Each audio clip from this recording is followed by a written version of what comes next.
every month. Imagine where 100 million is pumped into the 7 communities every month. You can see that you can develop your communities to be best, to be like some cities in England, in America, in other places. We have all the resources here. But what is the problem? Our politicians have betrayed us.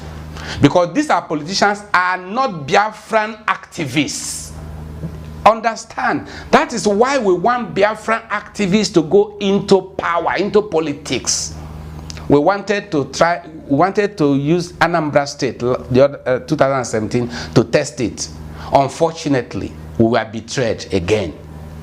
We wanted to put a Biafran activist in power and surround him with Biafran activists in the House of Assembly, and they will pass the bills in the House of Assembly, and heaven will not fall.